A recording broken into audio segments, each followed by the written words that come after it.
All right, thank you guys, and then welcome to today's. This is the first class for this program that we have started, and I want to welcome us to the first week, and then I'm welcoming you guys with one of our own, someone that I know very well. We were there at my Kalabara University together. We struggled, and we later he flew to UK, and I flew to America.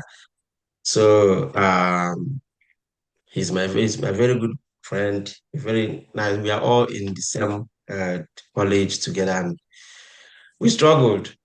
We know how we started. So I want to use this opportunity to welcome Dr. Anthony Oko. So he is going to be our speaker for today's topic. Please, if you join, try and mute yourself, please. I don't have most of my. Okay, I think I have one of my crew members. Pastor, please, can you try to I think Pascal is there. Please, can you try to be meeting people? Um, please, if you join, just try to mute yourself so that you don't disturb the class. All right. And like I said earlier, we would always want you guys to be on camera because we want to make sure that whatever we are training you guys on, you guys are actually listening to it because I have taught students at different levels, both in Nigeria and in US. And one thing I have come to realize that is common about online class is that people will join, people are there, but they are not actually there. So some will join and be doing their own thing. You are seeing them there, but they're not there, they're not listening to you. And at the end of the day, you will speak and nobody at the end of the day gets the information.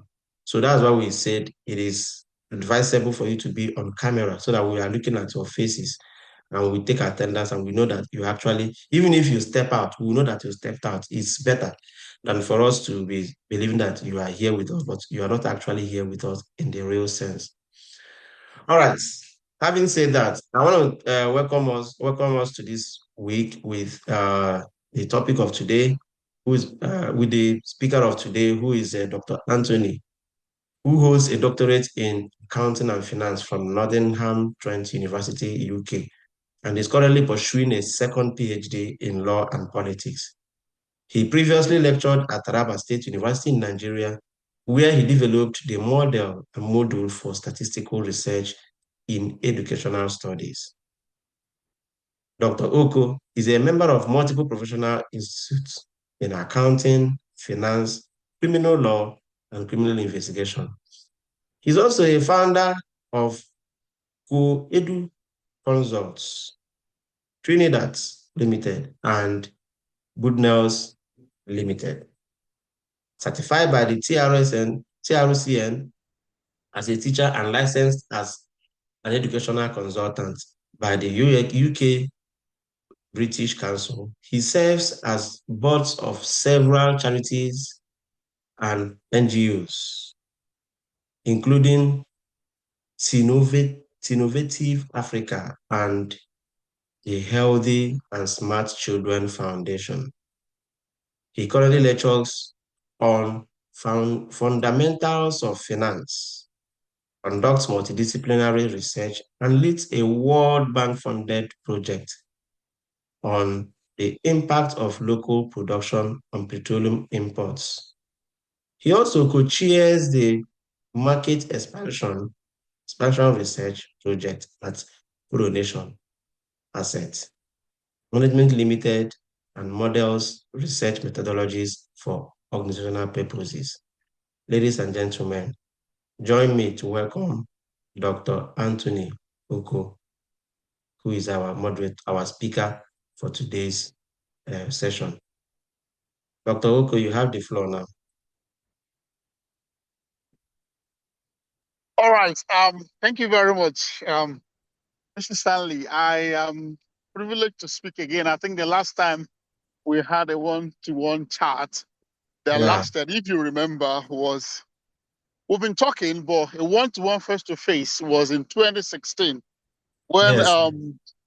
we had the AMS yearbook issue where you were the president of your department, Yeah. if I remember very well. So it's been a very deep, it's been a long relationship. And when I was invited to um, present in today's section, I felt highly privileged to do that. So I thank everyone. On a second note, I would like to apologize for being late. Thank you for holding on. I unfortunately had a section.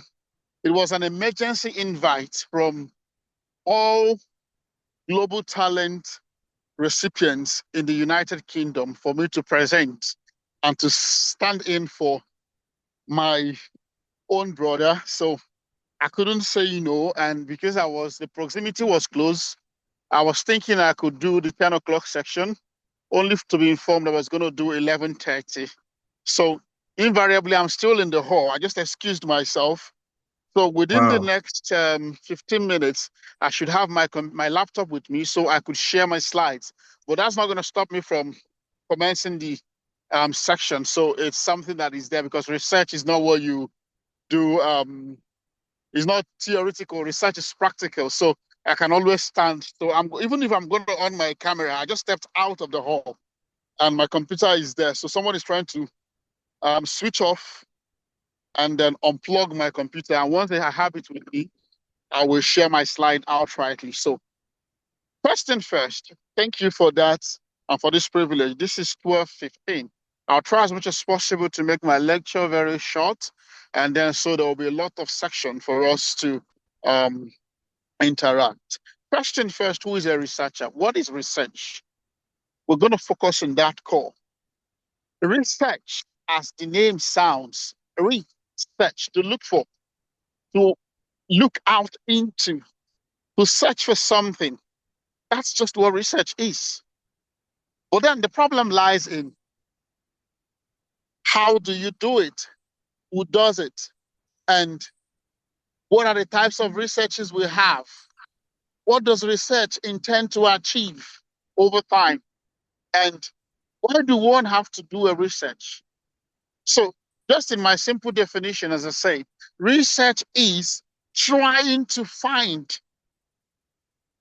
Just that's the most important thing you should know. So, it's either you're finding knowledge, or you're finding a solution, or you're seeking answers to something. It could be in the academic world, it could be for policy making, it could be in the industry or organizational level, whichever that suits your core objective. So, research has to do with seeking to find knowledge, to expand knowledge, to provide answers, to inquire into situations and provide solutions for problems. That's what research is at every level, at any time, and for whatever reason. Just bear it in mind that every research either finds a solution, is for knowledge seeking, or solves a problem or expands. Anyway, knowledge is the same. So expands knowledge, whichever that accrues to you. That being said, who is a researcher? A researcher is the person who carries out this research in an attempt to provide solution, in an attempt to solve a problem, in an attempt to provide a kind of expansion in a field of study, in a situation. I'm going to give you an instance. First, a man gets married to his first wife, and she gave birth to 5 children, and all 5 children died. The man married a second wife. The second wife gave birth to 5 children. 3 survived. The man married a third wife. She gave birth to 5 children, and all 5 children survived. And the man got married again for the last time. He couldn't bear even a child. Now, this is a scenario of what happens to people on daily basis in life. But then one will be tempted to question, why was it difficult for the first wife to have children and all 5 children died. Why was it difficult for all 5 children? I'm going to excuse myself for just 30 seconds, please. Just for 30 seconds, please. Okay. Yeah, just 30 seconds. Um, All right, just yeah. Can you drive me down to the faculty? Thank you very much. Thank you for your patience. So back to what I was saying. So all right. yeah. So when you talk about research, well, what's the intention? The intention of the person conducting it is focused around it. You must be solving a problem. Academically, I'm going to just say a few things in academics, in organizational, and in policy making. Then we descend to academic research specifically. Now, in academics, at various levels of research, there are a particular thing the person who allows you to conduct that research is looking for. At the undergraduate level, the intention is not for you to solve a problem. The intention is for you to show that you've passed and understood theories and concepts. That's the core thing in it. However, when you get to master's level, what is the objective is focused on understanding methodological approaches in research. But the moment it becomes a PhD, it is sacrosanct, you must be solving a problem or contributing significantly to knowledge. Now you see the difference. So you can't be doing a PhD and then you're talking about proving that you understand research methods. No, no one is expecting that from you. Or you can't be doing an undergraduate and then someone is expecting you to show theorization and methodological approach and all what have you. So at each level in the academic research, you must be confirming something. There must be a particular objective which you are um, feeling. That being said, let's look at other aspects of or forms of research. We have what we call the organizational or industry-based research. Now, when you talk about industry-based research, organizational research, you're looking at researches that are focused on solving organizational problem, providing solutions, or you often hear people talk about market research, customer service expansion, and all that. Now, I have been involved in a couple of such researches, and I can tell you, it is quite paying and very.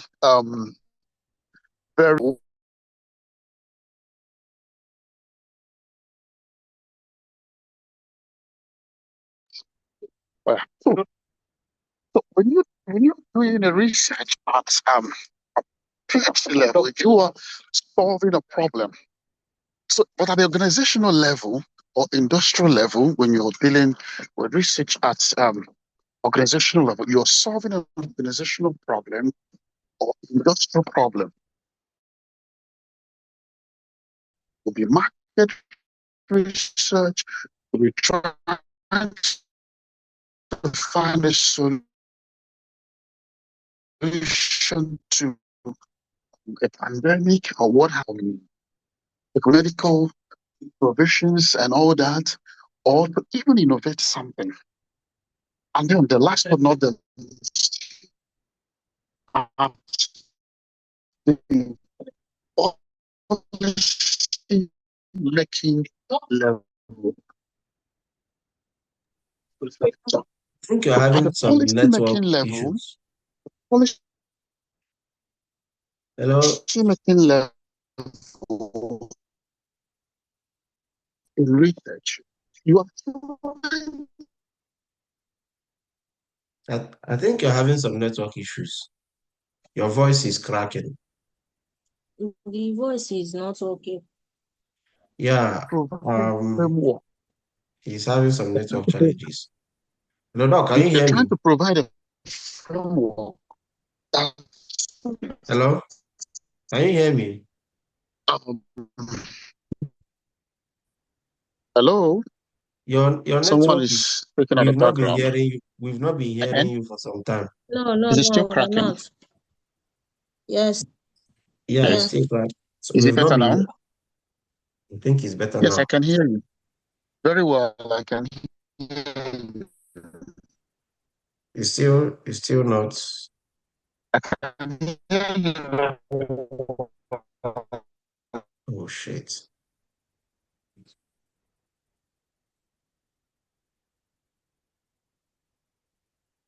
Mm, what can we do about this now?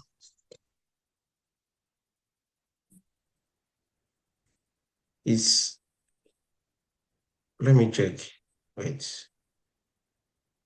A laptop, so All right. I'm just gonna Okay, have try your to. laptop now. Yes, so I apologize for that delay. So I'm just gonna share my screen in a Okay, jiffy. let me allow you to share screen Recording from in your phone. progress. Yeah. So just a few minutes.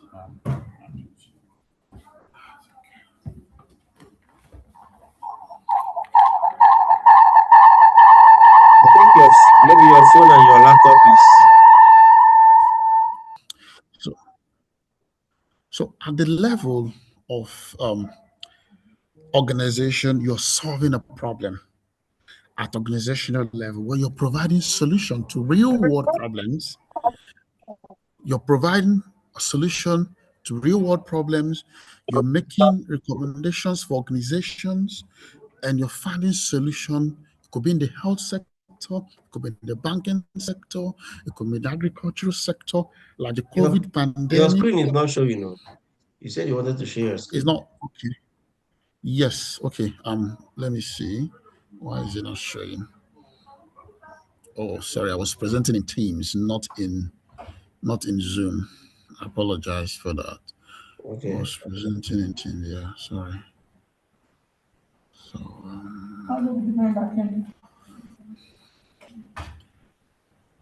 okay.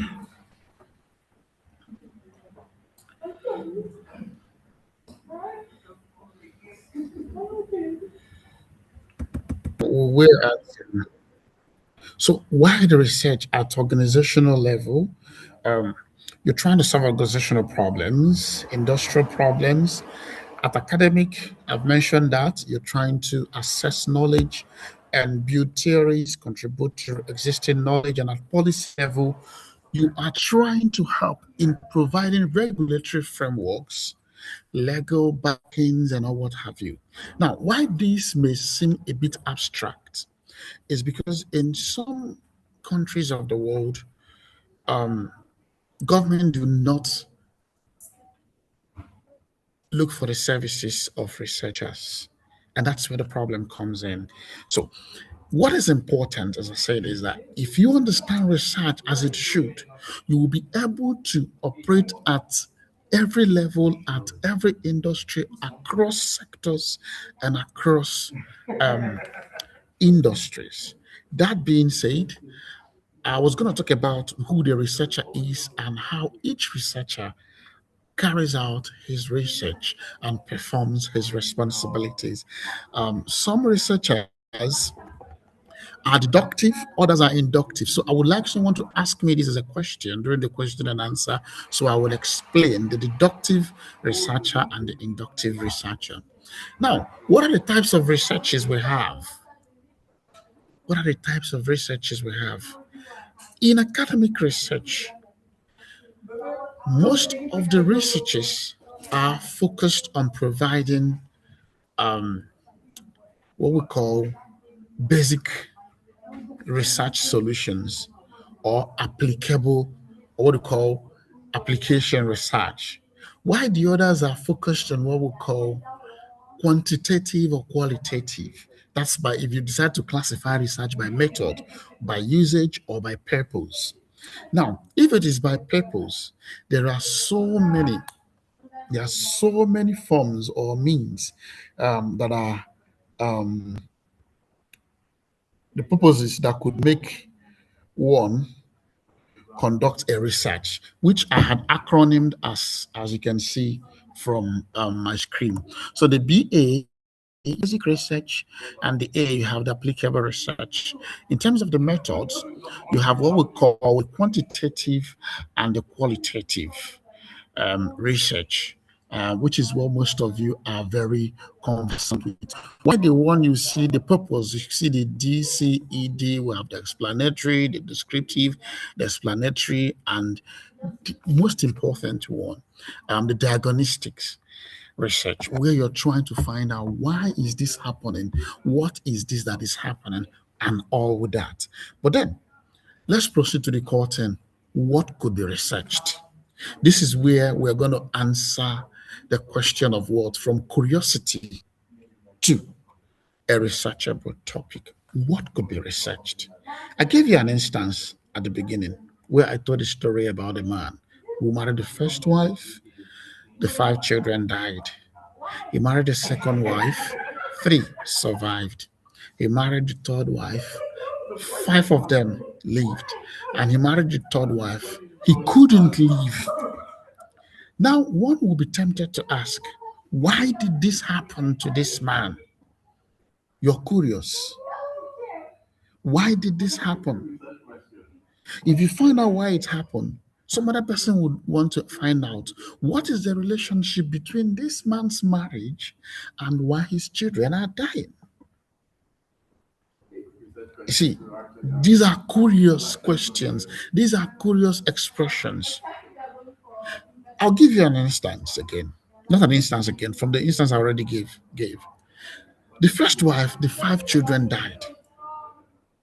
A spiritualist will come to you and say, "Oh, she's in African culture. We have the juju, the traditional believers, Obanje, and other tell you that she's an Obanje. She eats her children. Oh, she's destined not to have children and all that. That's why her children keep dying." Well, that's for a spiritual person, but a biological person who is intelligent in research could come and say, let's find out why. Let's not speculate because of just the environment. So let's rule out all these options. And then you might end up finding out that by biological implication, the first wife might be a sickle cell person or an AS, while the man is also an AS. Invariably, the 5 children that died came out as a sickle cell. Now you see the impact of research now. It has provided us with a possible realistic answer that could solve a problem. Why the person who is spiritual will keep believing, oh, this is what happened and that and all that happened, it could not be the answer. The other person could come back and say, let us look at the second wife. Why did 2 of the children die? It is still possible that the second wife is also an AS.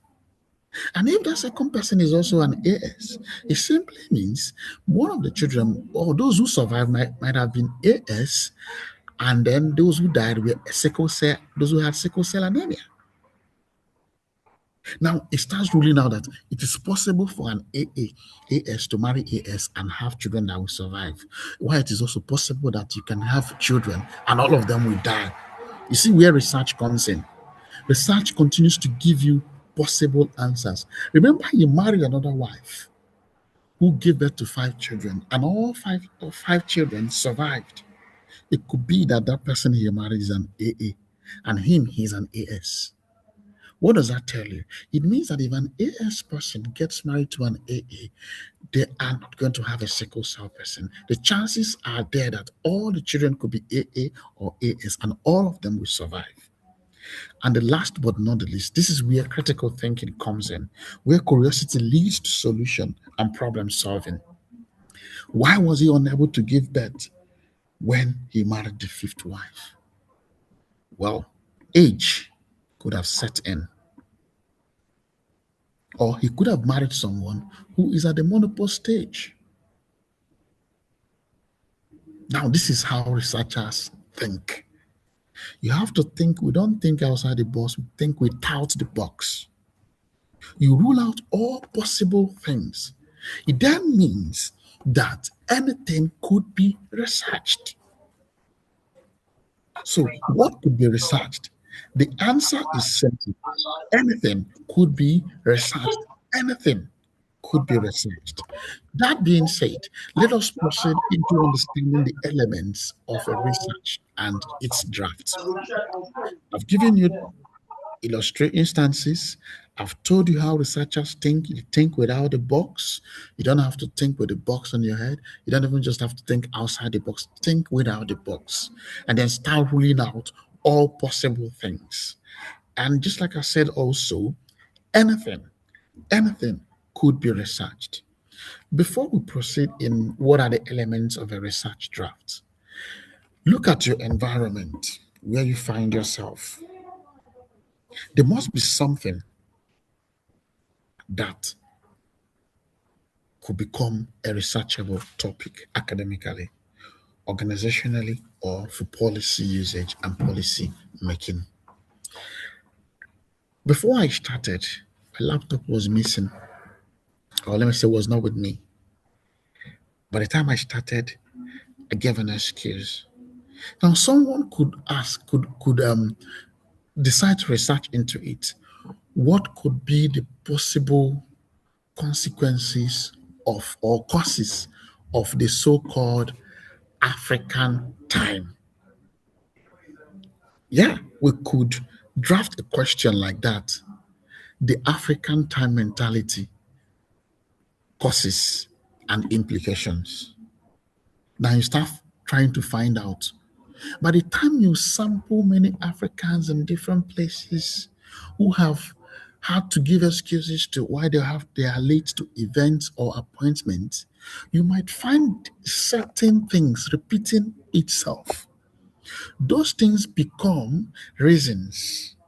Those things become what could lead to conceptual framing and theoretical framing for that particular um, um, theme or issue.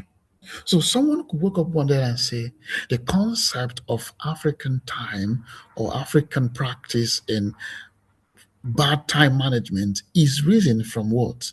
Excessive engagement in activities or a cultural character that has promoted negligence over integrity or punctuality. It could be a lot of things. That's why I said anything could be researched. Now, title and topic. Every research you conduct, be it in the academic world, at the organizational industrial level, or at policy making level, has a title and has a topic. And there is a distinctive difference between the title of a work and the topic of a work in the research field. Let me break it down. When you talk about the title, it is that long sentence you often see. The long sentence you often see. What we are dealing with today is what? From curiosity to researchable problem. What we're dealing with today. But the core topic we are dealing with is on research. But the title is the lengthy write up that has more than 5 keywords in it. So the clauses and phrases that are matched together give the title, but the topic is the core area on which the title is what developed from. I'll give you another instance. Somebody could be talking about medication, and someone else will say, research on the medication that relates to COVID-19 or to pandemic. Another person would come out and say, implications of wrong medication on patients' long life and all that. So, but everything these persons are saying are anchored on medication. So medication becomes a topic, but the title are all those long sentences you make, which could be a clause, which could be clauses and phrases, whichever way. But what is important is that the title is an explanation to the topic. However, when you frame your title, do not make it so long that you end up doing so much researches under one topic. You will hear people say things like implications of corrupt practices among civil servants in the Nigerian public sector. Corrupt practices, Nigerian public sector. These are concepts, these are keywords. So always try to narrow down your title to a researchable title. And how do you do it? Number one, limit your key concept to three. The key concepts circumscribing the title you're drafting should be limited to three, where one becomes the topic, the second should be either the variables of measure, the dependent or the independent. The dependent or the independent. Unfortunately, I'm not going to talk about that now. But what is important is understand that the dependent and the independent should constitute part and parcel of your title drafting. While the core topic should also constitute that it should serve as a key variable in your title formulation. So, in finding the topic of any research, try as much as possible to find out where every other thing in the title hovers around. What is that thing that is independent on its own? That is always the topic.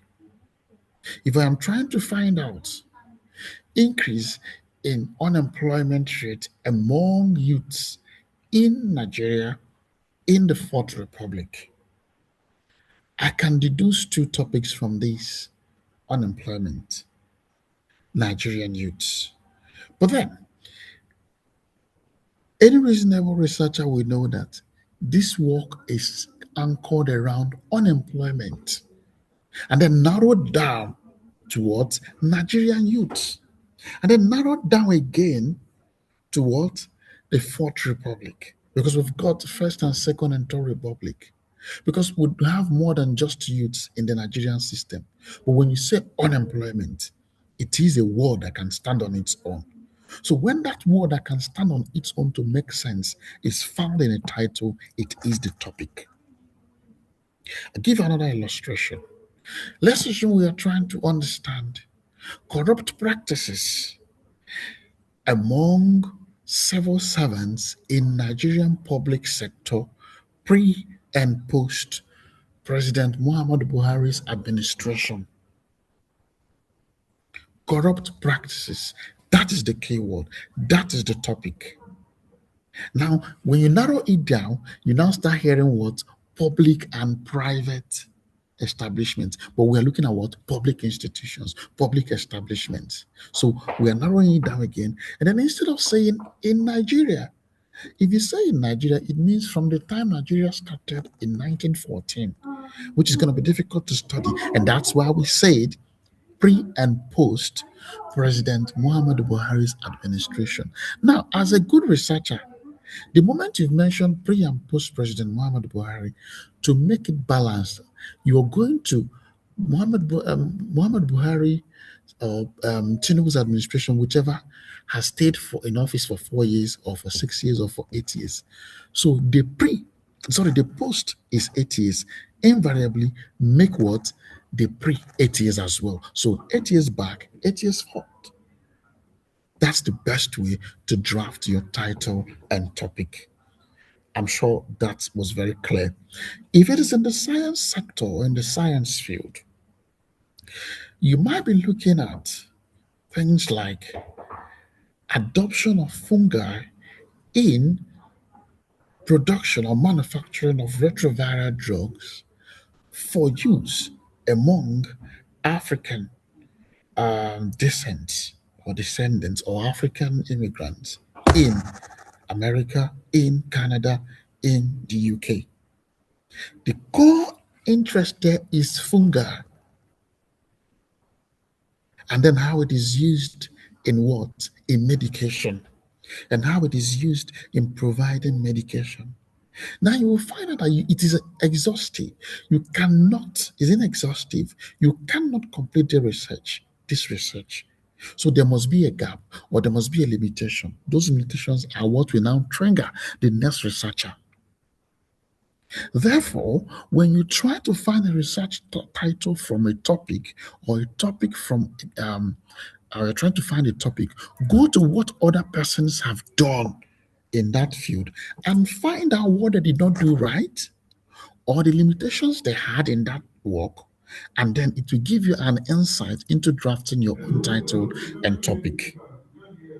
That being said, the last thing I'm going to talk about in topic and title is how do you find title and topic in existing literatures or other person's work? For instance, you pick my work and maybe I researched on increase in the consumption of noodles among teenagers in primary schools in Nigeria. And then maybe someone has done a job on that. The person who did that job may possibly have focused on what? Teenagers in Lagos, teenagers in Southeast, teenagers in Ghana, teenagers in South Sudan, or whichever part of the world. And you'll be like, I want to carry out my own research among teenagers living in a particular village, maybe Upper Volta in Ghana or in Accra Central District, whichever. So, what is important is that you're doing something different based on the limitations of someone's work. And we often say you're riding on the shoulders of giants to draft your title and topic. So, when you're doing your own work, you would say that you're building your work based on existing but research gap and limitation that has been that have been found in someone else's work. And that's why you often hear people say there is no topic that has not been researched, but no topic has been exhaustively researched on. That's on topic and title. Introduction. 1 minute, please. Can I get water, please? Please. Thank you. So now when you talk about introduction of a research work, every research, like I said, is either solving a problem or sorting an issue, providing a solution, or attempting to contribute to existing knowledge. Is either solving a problem, providing a solution to a problem. Thank you very much. Thank you. Yeah, thank you. Or contributing to existing knowledge. And when it is contributing to existing knowledge, it is building on what someone has already built. It's building on what someone has already built. That being said, your introduction should focus on what is known and what is not known. That is the best way to understand how an introduction of any research should start. What do we know about this? And what don't we know about it? And what is this particular work trying to do from the word known to the unknown? I'll give you an instance. If we are going to talk about the COVID-19 pandemic, what is it that exists about pandemics? What do we know about it? And then what don't we know? What is this person now trying to do? Let's say implications of the COVID-19 pandemic on remote learning in Africa, for instance, or let's say on digitalization of educational structure or anything. So before COVID came, how was education or classes delivered? Online, offline. So that is what we know. We know people will go to class and sit and learn. There was no serious need for digital infrastructure and all that and all what have you. I hope you know the Zoom you and I are using for this class was highly used during the COVID-19. But before COVID-19, very few persons knew about Zoom. And by the time COVID came and impacted the world, all that LMSs and all what have you now came up. We now have Teams. The Teams was there before now, but the publicity and the attention it got intensified. Google Meet and all what have you. So, in the introduction of your work, limit it to 5 paragraphs. In that paragraph, in the first paragraph, tell us what is known about this. In the second, tell us the context for which you are dealing with that particular topic. I mentioned COVID 19. Okay, fine. We know COVID 19. This is what we know about it. However, in Nigeria, however, in Ghana, however, in Sierra Leone, however, in South Africa, that is the context we are looking at it. That is the environment we are looking at. That's the second paragraph. In the next paragraph, you now start trying to tell us what we do not know is if the advent, of COVID-19 pandemic changed anything in the educational sector. We do not know if it impacted on the technological advancement in the war in Nigeria. We are not aware if it has improved the adoption of digital learning structures in Nigeria. These are the things we do not know. Invariably, the moment you begin to mention this, you are establishing a what? A problem, not yet stating it. You're establishing the foundation for your problem's definition before you make it as a statement. In the subsequent chapters, because because you do not know what this is like, you are going to theorize and conceptualize COVID 19 as it relates to Nigeria, digitalization as it relates to Nigeria, not as it relates to some other part of the world. And that is what we call theory building and conceptualization. I'm not going to bug you about that because that's a broad topic on its own. But the moment you begin to narrow things down to the context and the environment or the scope to which your research is based, you are conceptualizing and theorizing on that. I'll give you an instance. A lot of studies are focused on developing economies, like in Africa. Now, most things that happen in Africa are seen as informal. I'll give you an instance. Everybody in Africa knows about Ajo or a susu, where people contribute money. One person takes, the next month another person contributes, the next person takes. Do you know that these things are not conventional? They are not formal. Do you know why they are not formal? Because if you go to other developed economies in the world, they do not constitute what they do. And so invariably, there are not formal practices in their own context. So, but when you're studying developing or underdeveloped economies, you can now begin to say, I do not want to accept that Isusu, Ajo, or contribution is not contemporary, that it's not formal. The moment you begin to throw this question that you do not accept, you are trying to create what a concept within the African concept. You're trying to provide a theory upon which you're going to build it.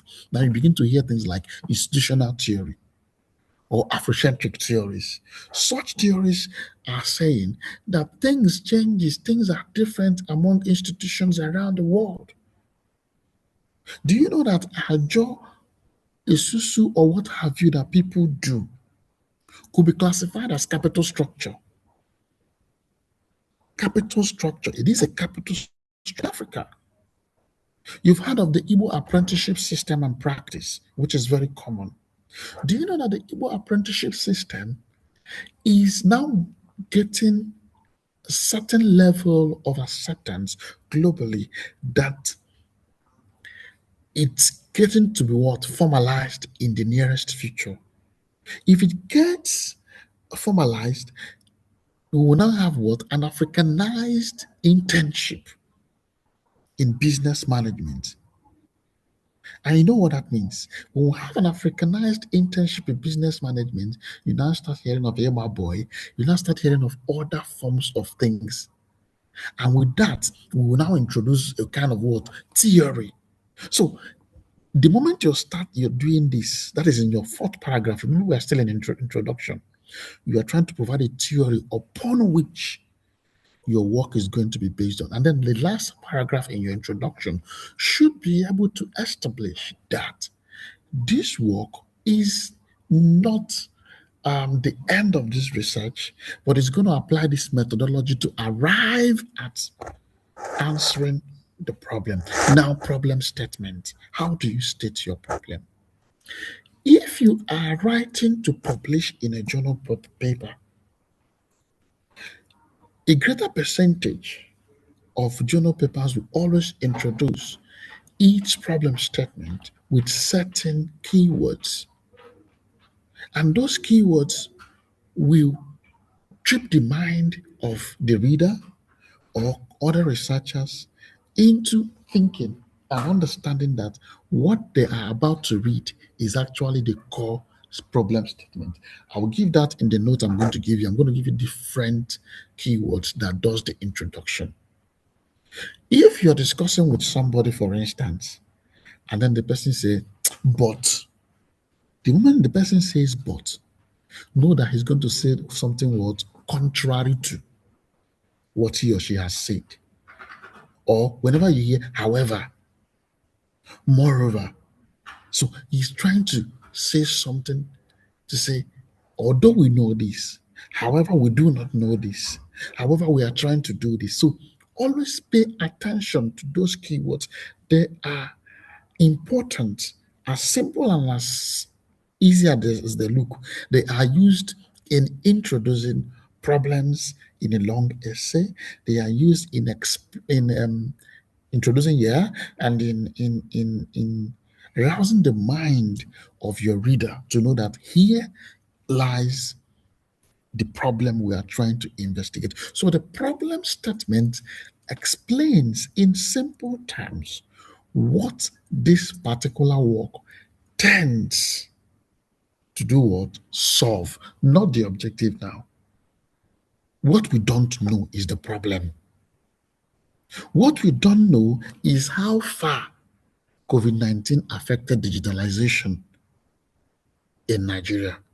What we don't know is how COVID-19 impacted the medical sector in Nigeria. What we don't know is how the APC government has affected the entirety of Nigerian youth. What we do not know is how xenophobic attacks and practices in South Africa has decentralized Africa. We do not know until we have researched. So the moment you say, although we know what xenophobia is, although we know that what apartheid is, however, in the current dispensation, we do not know what it is, considering the actions and inactions of South Africans. So we actually want to go and investigate why are South Africans asking other Africans in their country, other blacks, to go back to their country. We do not know why they are doing that. So that is the problem. That is the core problem. We do not know why unemployment has dropped or has increased, or what has changed in the employment sector in Africa, in Nigeria, or in Ghana. We do not know why government or NAFDAC has stopped the administration of quinine as a medication for malaria in Nigeria. The moment you begin to ask this question, that is your problem statement. We do not know how atoms and protons relate to each other when they meet in a soluble and all what have you. We do not know how force acts on a heavy load that is suspended on what? A lesser load that is on another load. That's in physics. So, depending on the area you're researching, what we do not know is what is affecting Access Bank. Why the demand, Shodi, Bomo show in different markets, nature, in Aba, in Kano, in Ghana, in Central District, and all that, stop using Access Bank and has now chosen to use Zenith Bank. That is the problem. We do not know why. So, and from your problem statement, it becomes very easy for you to draft an objective. Remember, you cannot solve all the problems. You can only limit yourself to the core. Remember the title you stated. Your title had keywords, and those keywords are the variables that must constitute your what objective. Remember how it is linked. It is linked via introduction. Introduction, what we know versus what we do not know, how we're going to define what we know, and then in our own context, how we're going to explain it in our own context, how we are going to theorize and conceptualize down to what the problem is. The problem is what we do not know. Now, in solving a problem, you must have an objective. What is this objective? The objective is what you're going to focus on, that at the end of this study or at the end of this research, we will be able to have solved this. We would have been able to find out this. For instance, I've given so many illustrations. The man we spoke about, the incessant debt, or what caused the death of this man's first wife. We can now begin to ask, say, we want to establish the relationship between first wife and what? The death of the five children. We can also say we're trying to find out the relationship between the man's biological genetics, genotype, and blood group, and the death of the children. We're now trying to find out again the spiritual relationship between the man's wife and the death of the children. We're also trying to find out why the man's fifth wife was not able to have children, and how it relates to his biology, or how it relates to his culture, or how it relates to his health. It could be that the man just decided to marry the last wife so that he would take care of him. If you remember my first illustration, it could be that the man married the last wife just so that because he likes getting married to many women. It could be that the other four wives even died. It could be that the man is a rich man who enjoys getting married to different wives. We don't know until we establish what the objectives. Now, the objectives are the things we stated. What is to find out, to ascertain, to assess, to understand, to you can use different things to establish what you want to do at the level of research objective. Now, you do not have to do so many objectives. The reason is simple. You have to do what we call researchable objective. And how do you know a researchable objective? A researchable objective is that which you can access data to enable you achieve the objective or aim. That is what a researchable objective is. Excuse me. Excuse me. So, if you cannot access the data that is needed, then it is almost not researchable. And that becomes another limitation. So, when you're establish an objective that has the core access to data in its place. In fact, there is a proposition currently at Harvard which says that the two core things to start with when you're dealing with the research are the objective and the methodology. That the moment you know the problem you want to solve, you deal with the objective and the methodology. If at the methodological level you're not able to confirm that you can access data, then that research objective is not researchable in that context. I'll give you an instance of things that cannot be researched with ease. If you go to Nigeria now and say you want to have the bank statement of all registered businesses in Nigeria, you will never get it. Because 98% of the Nigerian business sector are in the informal sector. They don't even have bank statements, or they don't even have financial statements. So you cannot state that as a research objective that you want to achieve, except you're going to narrow it down to businesses registered in Lagos that are financial statement compliant. Now you see you're narrowing it down because you can find the data. But once you cannot find the data, it becomes difficult. A researchable objective in the science field and sector has to deal with your ability to get maybe you need a lab rat to conduct a research. You cannot conduct a laboratory experiment when you cannot find the elements you need, be it a rat, be it a solvent, be it a chemical, and all what have you. You can't be researching what you cannot find or what you cannot access the data. Even if you're making an inquiry into what is contained in a cave, for instance, the first thing you have to ascertain is that one, you can access the cave, or the cave exists, one. Two, that you can access the cave. So if the cave does not exist, then the research is useless.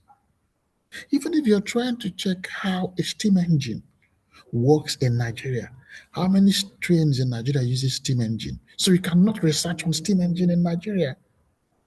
If I talk about tram, you don't have trams in Nigeria, so you cannot research on trams in Nigeria. So the context where your research is based should be able to provide the needed and the essential elements that are of paramount importance to that research.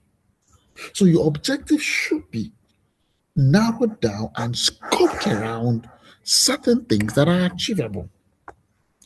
That being said, I've spent an hour. Um, I'm trying to see if I could. Okay. Yeah. If you could go down a little bit, and so that we can move to the Okay. Q&A. Okay. We're almost there. We're almost there. Yeah, that's fine. Yeah. So yeah, that's fine. So now you look at the research objective, which is what we've done. Now let's go to the research questions. Now, research questions are the easiest things to coin. The moment you've coined your research objective, turn those objectives to questions by by what? Adding the what, why, how. Is there a relationship? Is there an implication of what is? How does? Why is? Once you put it to the objective, they automatically become research questions. And the last in this phase of drafting this first section of a research is the hypothesis. Now, I'm going to explain hypothesis in two ways. Number one, it is a tentative statement. What do we mean by tentative? We are not sure. It is subject to statistical, laboratory, or intellectual testing. So a hypothetical statement must be tentative in its sense.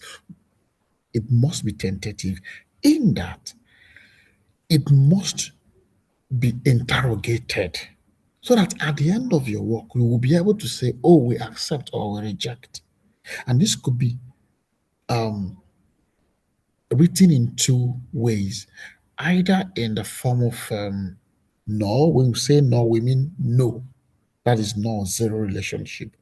Or in the alternate, which is there is. So you often see things like there is no significant relationship between, there is a significant relationship between.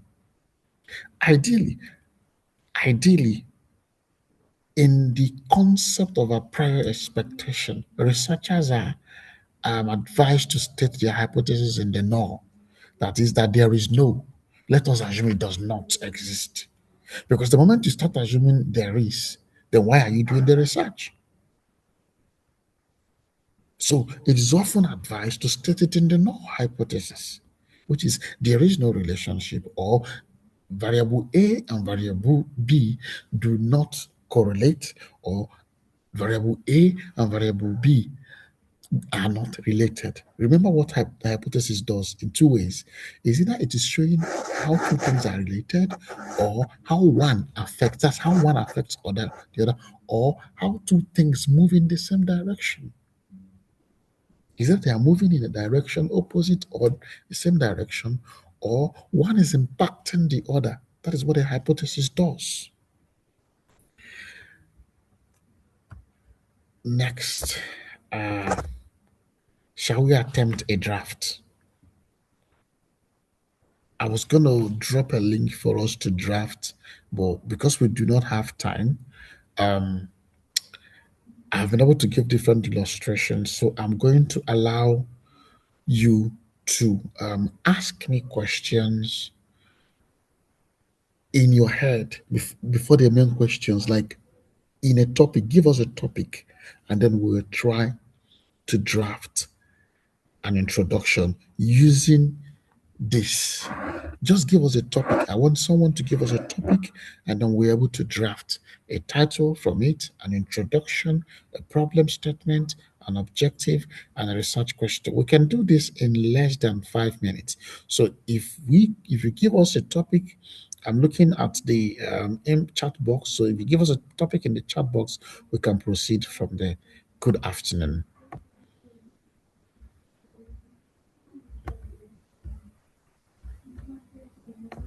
So, is there anybody? Okay, let me check.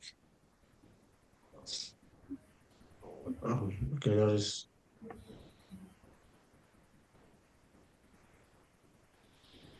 uh,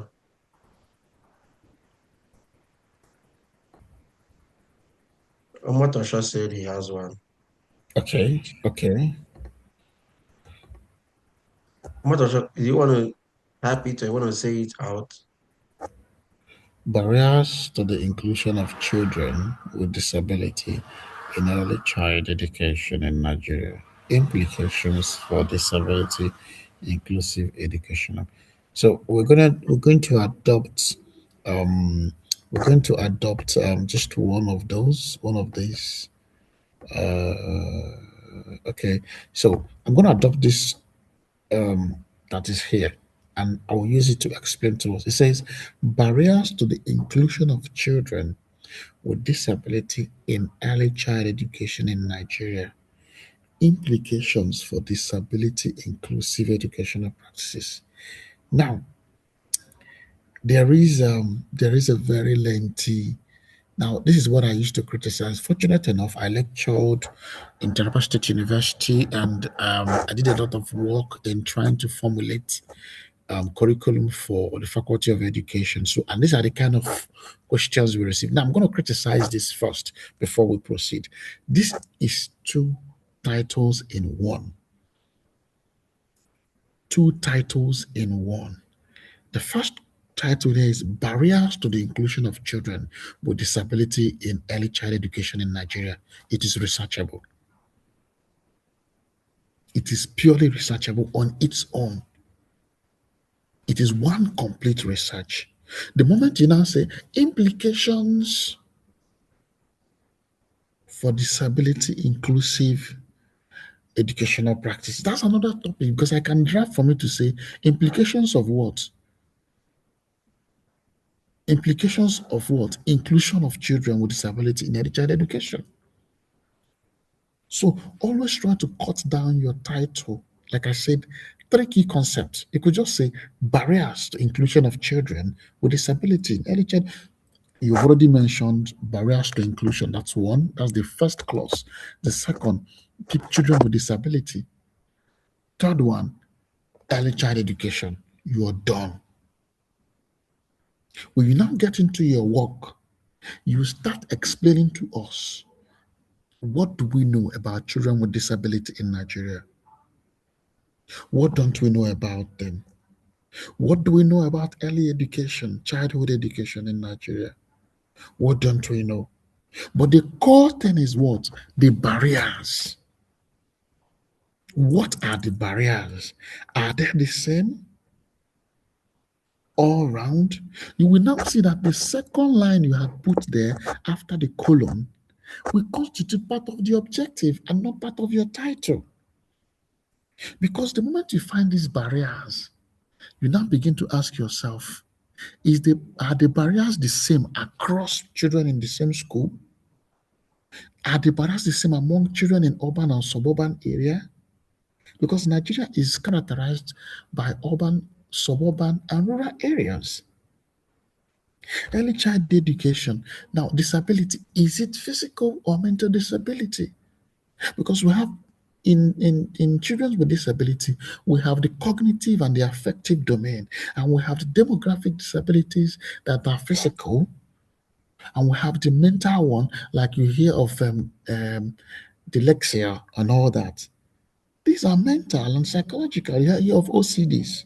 You cannot compare somebody who has OCD or who is dyslexic with somebody who is blind or who is lame or who is deaf and dumb.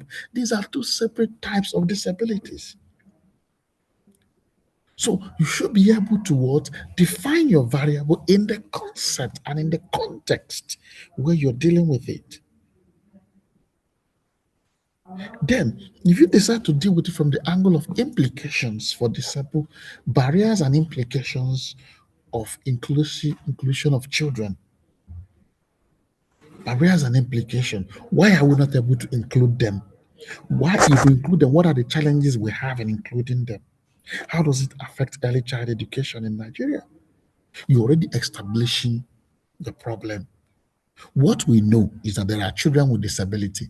So you begin to tell us the statistics of people with disability, the types of disability we have. What is early child education like in Nigeria? You already know it is a what? A 663 or a 664 structure where you have 366, sorry, 3 years in nursery school, 3 years in primary school, 3 years in 6 years in primary school, 6 years in secondary school. Although it has been changed over and over, but we are still practicing that. By the time you tell us this, you now begin to ask, we do not know if children in these schools that are built in Nigeria, either in private or public schools, have adequate provisions for people who do not walk, people who use wheelchairs, or do we have psychologists and educational counselors who evaluate the cognitive and the affective domain of these children to ascertain the disability they have, whether it is mental? These are the questions you're already asking. So these are what we don't know. These are the problems. Now that leads you to the objective of the question, to ascertain what constitutes barrier to these people, to ascertain the quality of the kind of barriers they have, to ascertain if this barrier cuts across private and public schools, mission and non-mission schools, primary school and secondary education and nursery schools, or does it just cut across both those? Is it, do we have facilities for people who are using wheelchairs, and at the same time have facilities for people who are blind, and also have facilities for people who are having OCDs and who are dyslexic and all that? Now you've put your questions and you've put your problem statement. That leads you to your objective. Your objective is to ascertain the kinds of barrier. That's your objective one. What is the barrier? What are the predominant barriers common among what school children, early childhood education in Nigeria? What are the predominant disabilities that could be found among school children? We've already established before you know it, you turn it into okay, we've already turned it into question by saying what are. So to ascertain the what, the types of barriers, to ascertain the disability levels, you're moving on it. Now, we've tried to do that. I'm going to try as much as possible to attend to almost all your questions and the topics you drop in on the comment section. So I'm looking at it. Now, you proceed to what hypothesis. There is no significant relationship between the barriers and the disabilities, or there is no significant sameness on the type of barriers encountered by children in public schools and those in private schools, or those in one local government and those in another local government. In education, we use what we call demographic identities in carrying out researches. So you have to be very careful to use what we call parameters and metrics of measurements in the designing of your objectives. That will help you. The last but not okay, the next effect of drying methods on the anti-nutrient composition and antioxidant properties of Okoho, Citrus populaire root floor. Good, fine. Okoho is an African kind of vegetable. You get from, I think you get it from trees and all that. Drying method on the anti-nutrient composition and antioxidants. Of course, once you hear of anti-nutrient antioxidants, you're talking about um inflammatory and its inflammatory properties and anti-inflammatory properties. What does it give to the body? The vitamins, the classes of food it contributes. How does it help the system and all that? Now you're asking, if we dry Okoho, does it affect its efficacy in terms of its nutrients and then antioxidant in terms of its properties? That's what you're asking. So tell us what we know about Okoho Citrus populae. Tell us about it. What is the traditional? What is the essence? Why do the people who eat it eat it? These are the things we know. It is predominant and common among certain type of people. That is what we know. But what we do not know is, if you dry it under the sun, does it affect anything? If you don't dry it, does it affect anything? Obviously, you're going to subject this to laboratory testing, where you have to get Okoho of different species and do what? Dry it and subject it to laboratory testing and experiments and come out with it at the end of the day. By the time you are done carrying out some laboratory tests and checks, you will be able to answer questions relating to, oh, its nutrients. There's a deficiency in the nutrient. Oh, well, its antioxidant increases or decreases. Oh, when you eat it at this time with this soup or with this food, it gets affected. The problem, which is what we do not know, is how well drying it affects its nutrient or how it increases or reduces antioxidants. That is what we do not know. And so you begin to ask questions around it. Does drying improve? Does drying decrease? Is there any relationship between the method of of preparing Okoho and its nutrient contribution to? Then you will see that at the end of the day, some other person will come out to ask a question. You did it in, let's assume you did it in normal hair. Somebody will now say, the people you did it in normal hair are people who are living healthy. What about people who have ulcer? What about people who have diabetes? Can they eat it? Now you see, you're bringing out a new gap in literature that could lead to further research. Effect and causes of brain drain. This is so generic. Get me right. It is so generic. What you have written is so generic in the sense that if I just put on my phone effects and causes, causes of what's that, brain drain. Oh, Google will give you a lot of things. Is it among children? Is it among civil servants? Is it among doctors? Is it among professionals? Is it among students? So you have to be specific, and you have to define the context where you want to what research it. What context? What is the scope of your research? Yes, brain drain is the main thing there. Effect and causes are just too generic a word. What are other variables? I told you your title should at least have three concepts. Sorry, max three concepts in it. You only have one, which is brain drain, which is a clause. So brain drain on students, or brain drain on doctors, or brain drain on civil servants, or brain drain on housewives or husbands, or brain drain on children. You must expand it before we can deal with that. Isolation and identification of ethanol tolerant yeast from palm wine. Now, this is what we call experimental research, in which case you're trying to isolate and find out the content of ethanol tolerant yeast. Now, yeast has various forms and various classifications. How do we identify them? When you draw your chart and your maps in in sciences. Now you're trying to how do we isolate them? What is the method? What are the methods? How do we find them out? Is it through decentralization? Is it crystallization and all that? You must explain that. What we know is that to isolate ethanol from palm wine, you ferment, which is fermentation. But we can crystallize. We can do other forms and other methods. Now, these methods, when we do it, how do we get to know that ethanol is content in it? That is what we don't know. That is the problem. Then you begin to ask your questions.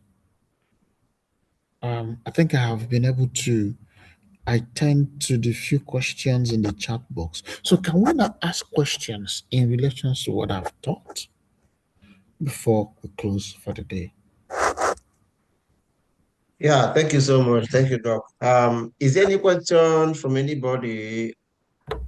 Or any Sorry, question? Doc, excuse.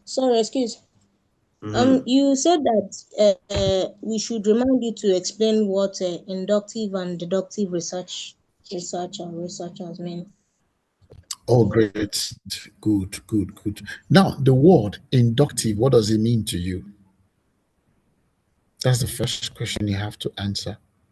Now, let me explain it in this way.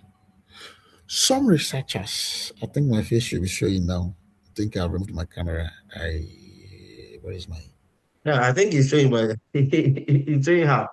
Oh, okay. You can And I'm not seeing shift myself. your. Okay, that's fine. So now, when you talk about deductive and inductive, it just has to do with how a researcher thinks. Various types of researchers think differently. They think differently. And some researchers are the people we call generic researchers. They think broad, then they bring down their work into particular. For instance, when you say Nigeria is corrupt, the statement Nigeria is corrupt is a broad statement, is a very broad statement. But when you say civil servants in Nigeria are corrupt, you are bringing it down, you are narrowing it down. And when you now say civil servants in or in Kwara State are corrupt, you are narrowing it down again. We now say again, civil servants in the state civil service in Accra are corrupt. You are bringing it lower and lower again. And when you now say civil servants, male civil servants are corrupt, you have brought it down to a smaller level. So when you do this, you are trying to, the person who moves from the broader sense down to the smaller sense is what we call what? Inductive. Sorry, deductive. Yeah, deductive. When you move from the broad sense, the general sense, and then narrow it down, that's what you've done. So it uses a generic method. So many researchers are like that. But when you talk about the inductive researcher or the inductive thinker, well, he starts with a specific place, the inductive person, and then begins to expand to a bigger theory or to a bigger established or to a bigger system. Anyway, we do use that often in quantitative, where somebody will come and he will assess students of Obafemi Awolowo University, and all of them came out with first class. He will now say, all Nigerian students are first class students, all Nigerian students are intelligent, because few students from Obafemi Awolowo University are first class students. But that statement becomes a deductive one when we now adopt it at the broad sense by saying, oh, Nigerians are intelligent. However, Nigerians from this particular school are more intelligent However, Nigerians from this particular department are more intelligent. However, students in this level, in this department, are always more intelligent. You see the structure. You build from general down to what? Specific. Why the inductive person starts from what? Specific and generalizes it. The Nigerian government is corrupt, generic, deductive. Civil servants in local governments are corrupt, inductive. Then you can expand it. At the end of the day, you now achieve. By the time you've studied like 5 local governments, you now say all local governments in Nigeria are corrupt. So you've inductively made a generalized statement through your research. I hope I've answered that question. Any other question? Yes. Yeah. Yeah, that was very clear. Um, so I believe the questions have been so because we will be rounding off very soon because our next class I think it should be by 3.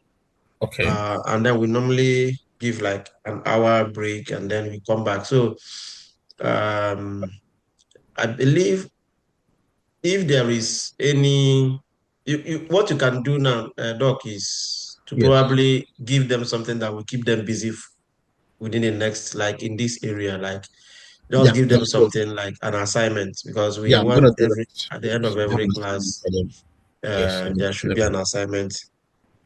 There's an assignment for them. So now Yeah. the assignment is this. I'm gonna type it in the chat box. If you are in the science sector,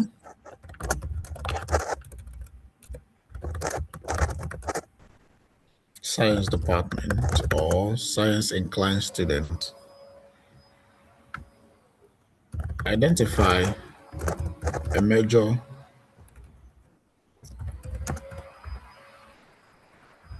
technological limitation in Nigeria that we are uncertain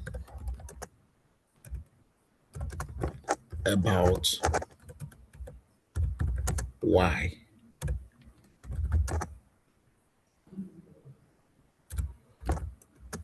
Identify one. I'll give you an instance what I want you to do. Why is it that Nigeria, despite we having almost everything we need, we don't produce guns, or we don't produce our own mobile phones, we don't produce cars, we have only one producer of what is identify a major technological limitation in Nigeria that we are uncertain about and why. Secondly, this is still for science students. What I mean, identify, draft the topic, the title, and then design the chapter one. It should not exceed 2 pages, maximum of 2 pages. Number two, still for those in science, draft. Oh shit, sorry. Draft a title, draft a title and other components of a research chapter one on re- renewable and sustainable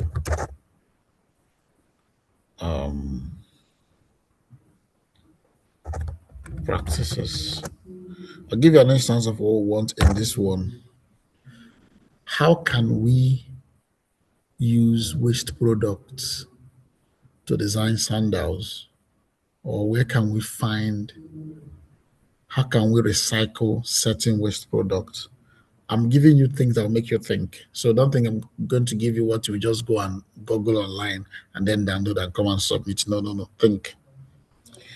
Those of you in the arts, humanities, and social sciences, draft a topic on public sector, sorry, a title on public sector in Nigeria. It could be relating to corruption, procurement, leadership, attitude of civil servants. This is public sector, or it could be remuneration or anything, but it has to be on public sector. Complete maximum 2 pages and put it down up until the hypothesis level. Now, other social science students do demographic, do something on education, demographic data, and students' performance. Draft a topic around this in your own way and do the job. And then people in other arts and humanities as well do something on Nigerian banking sector and small businesses. I also do something on digitalization and common digitalization and Nigerian educational system. And the last but not the least, do something on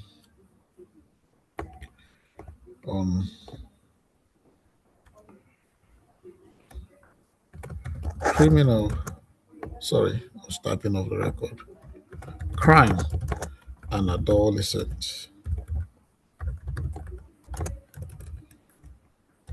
So choose what works for you, and adults and teenagers, crime and young adults. So draft a topic, the title around it, do the introduction, the background to the story, the problem, and all what have you. Scope it yourself. Now, I'm going to mark it, and I have two things I'm going to gift the person, and then I will take one person, just one person, on special tutorial for 6 months. I will mentor the person, and within that 6 months, the person will have access to SPSS, e-views, and how to conduct data analysis, both statistical and non-statistical, quantitative and qualitative data analysis. So I will take one person from sciences, one person from the arts. Good afternoon. Somebody's hand is raised up. Okay, Lady Rachel, ask your question. Yes, good afternoon, Doc. Good afternoon. Some of us don't live in Nigeria. We are Ghanaians. So is it possible to make it in a Ghanaian context? Oh, sure. Yeah. Please, Yes, sorry. yes, of Any place you course. saw Nigeria, please just change it to Yeah. okay. Now I'm gonna drop a question for Nigeria and Ghana. Good. Since you want that. So yeah, I'm gonna do that. My apologies for that error. So If you're a Nigerian, put it as a Nigerian. If you're a Ghanaian, make it as a Ghanaian. If you're a Zimbabwe, make it as a Zimbabwe. If you are Cameroonian, make your own Cameroonian.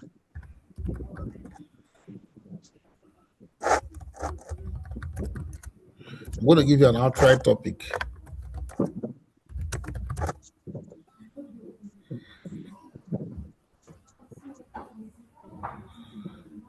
What is the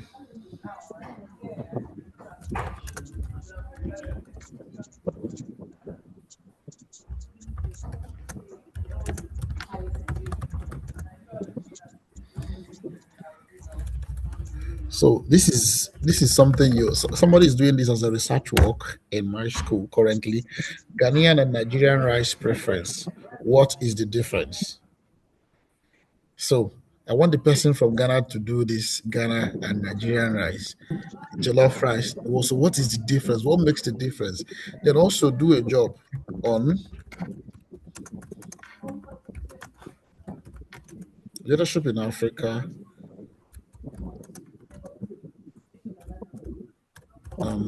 ECOWAS review. An ECOWAS review. Sorry, this should be in the last decade. So do a work on this. Also, these are specific topics here. Any other question? Any other question? So I want everybody to on their cameras. I want to see your faces. I want to see everybody's face to be sure I have not been talking to ghosts. Let's be sure I've not been speaking to ghosts or to myself. Please switch on your camera. Who is in charge of the what do you call it? So you can take a screenshot while everybody's face is showing for the benefit of the organizers for media usage. So you can take a screenshot while everyone's faces are showing. So show your faces. Don't worry.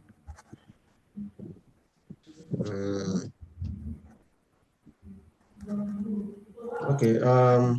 Okay, yeah. Thank you Can very you take much. a screenshot from your end? I made you a co-host. Okay, let me just see if I can do that now.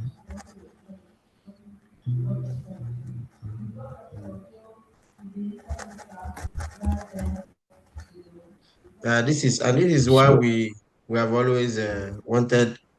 We always take attendance from the beginning of the class, and we also take attendance at the end of the class, so that okay. we'll be sure that. We are not dealing with ghosts. Uh-huh. Oh, Stanley Okafor is raising hands. Okay, Stan, Stanley Okonfor, please ask your question so we could our our chairman,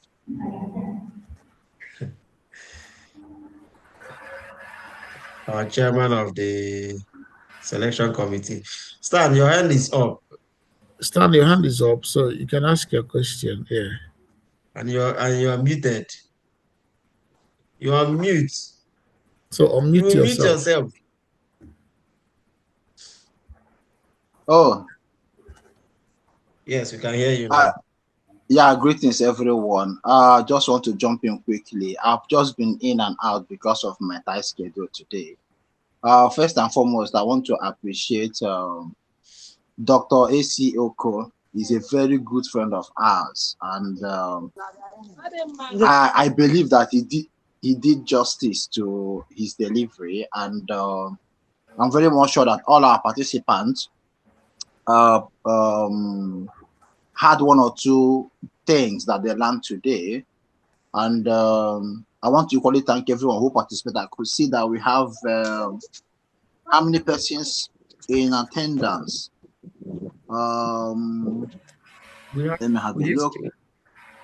We have over 25 persons in attendance, which is really impressive. So I want to thank everyone for participating and urge you guys to please attend to Dr. Oko's task.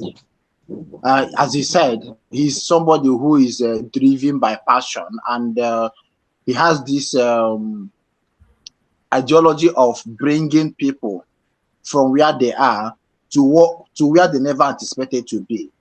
So if you are lucky to be selected among others, then you need to celebrate it. So just take your time during your spare activity, during your spare time, especially this weekend or next week. I don't know. Did you give them duration at the time of submission, Dr. Oko? So it should be 2 weeks. Just take 2 weeks. Take 2 weeks and Okay, do it. And then send it. 2 weeks. 2 weeks. Okay, yes. 2 weeks. So 2 weeks, I think it should be sufficient for everyone to give their best to it. So just get committed to it, and you don't really know the opportunity being selected can bring to your table, right? He might actually he might have actually informed you that he's going to train you on how to write research, how to do analysis. It could go beyond that. It could go beyond that. So it's just like a dice that is being thrown at you.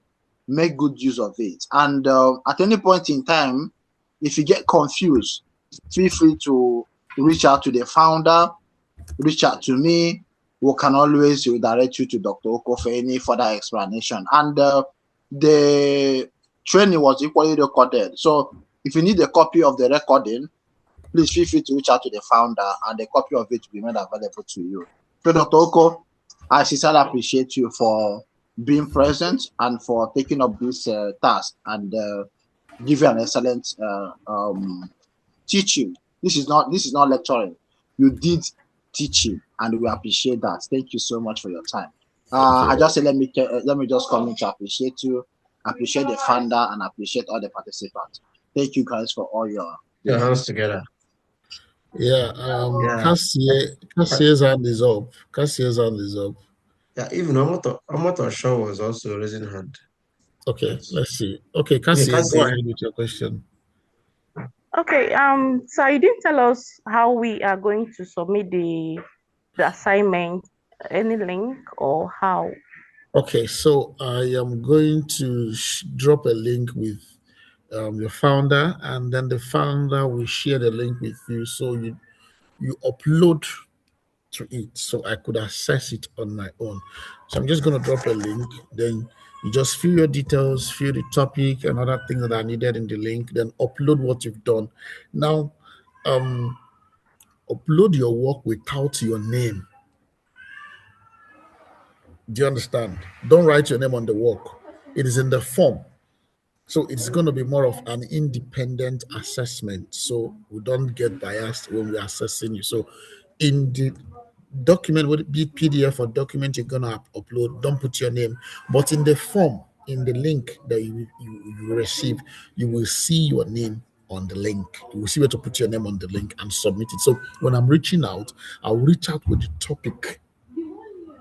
I'll reach out with the topic that has that acceptance. Yeah.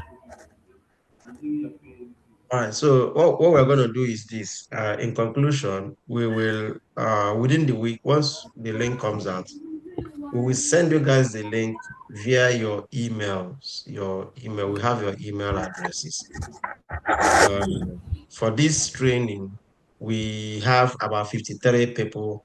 Although the 53 people, there are people who are focused only to learn about research. There are people who are focused on only to learn about AI and other tech. And then we have some people. So all made up of this. So we believe that probably this 25 is for research. So we want to be, at least this is our first class for the research. So we want from now till the end of these 12 weeks. We don't want to be having something about 50. If we start dropping to 15, 14, or then we know that people are not serious. So we've taken attendance, like I said before. And what we should be expecting going further is probably at every research class, we're having between 25, 26, 27, or 30, or even if we're going to drop, let it not be below 20. So with that, we will know that we've actualized this number in this particular track of the 3 tracks. So we are going to end our class here for the research and come back again by 2:45. We will put on the link again because this link, I think I told them to instruct you guys that this link is the link you're going to use throughout this session. Is a recurring link, is a recurring Zoom link, and it's always available on Saturdays from 12 until 6. From 12 until 6, because we have 3 classes each week. So the link is available. So once it is 2:45, can start joining, because by 3 p.m., we are starting with the next class, which will last from 3 to 5. And then after that one, we have another class from 6 to 8 for today. And that ends all the classes for today. Then next week, Saturday, we come again with the week 2 topics. And I believe that they must have sent out all the topics to you guys within the week. If you have not received the topic, let me know now. Asanya, you have not received the topic? No, I have a question. Okay. Okay, ask your question. Okay, it's not regarding the what was taught. I want to ask if we are only advised to just take one section. Can't we do the three like AI, the graduate studies, or we can Yeah, just I do have answered this question before. If you want to be in the 3 classes, no problem. If you want to if you want to come back again in the next class, no problem. You are welcome. We send that link to everyone, to the 50, I think we are about 54 or 55, I don't know. I told them to send that link to everybody, irrespective of the track you are. It is that same link that the next people are going to use, even the next people are going to use. So it's no different link. It is one link for the whole of the classes. So if you feel you want to join the next class, no problem. But if you want to stick to this class, we call it a day for today. Next week we come back again. And as we did it, the way we structured it, the research class is always the first, 12 to 2. Then this next one is 3 to 5, while the other one is 6 to 8. I think that was what we agreed, and we told them to send out to you guys. And I believe all of you guys have the whole topic for the 12 weeks. So that has answered the question. Is there any other thing? So what will happen is that at the end of the day, when we are giving certificates, if we see consistency, because we're going to take attendance in each class. So if we see consistency that, let's say, Aswanya has been attending the whole classes, what your certificate that you're going to earn is going to say that you have attended the 3 classes. You've gained knowledge, proficiency in this, proficiency in this, proficiency in this. But if we see that you are not consistent, maybe you attended it today, you attended another maybe in next 2 or 3 weeks, that's when we see you again in research class, or we see you again in AI class, then we're not going to mention it in your certificate. But if we see consistency, we're going to mention it in your certificate. So that's the essence of this attendance that we're taking. Is there another question? Otherwise, I want to wrap up by us joining my voice in thanking my brother, my friend, in coming today. You have really shown your research skills. You have really shown that you're a doc, you know. So thank you so much for the class, and thank you for giving them opportunity to keep themselves busy for the next 2 weeks 2 weeks.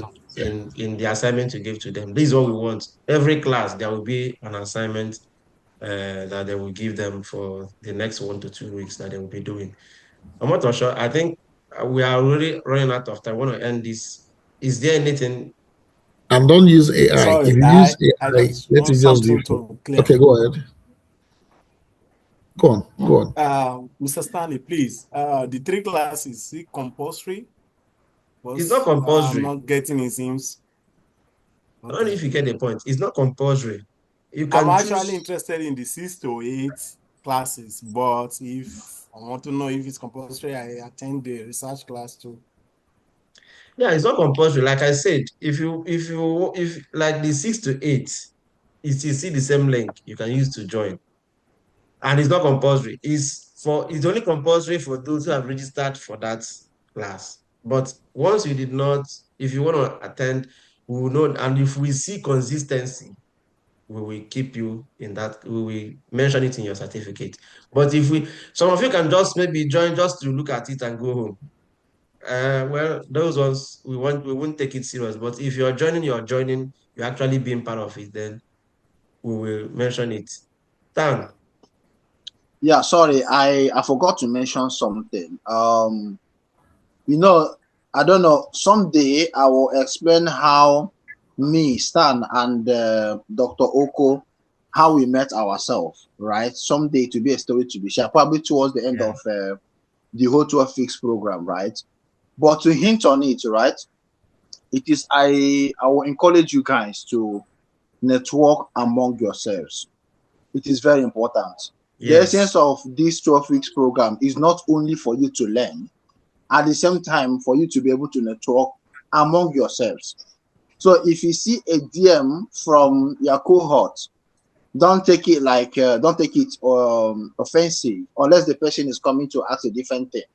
But if it is intellectual exchange, right, feel free to always interact with people, because you don't really know how far this will take you to. Yeah, because how we started, it wasn't this way, but we can tell you where we are at the moment. So we encourage you guys to network among yourselves, share ideas, ask questions, and at the end, we wish you all the best, and you should get the very best you can from the program. Thank you so much. Thanks. Thank you, guys, and see you in the next class if you're going to be there. Yeah. All right.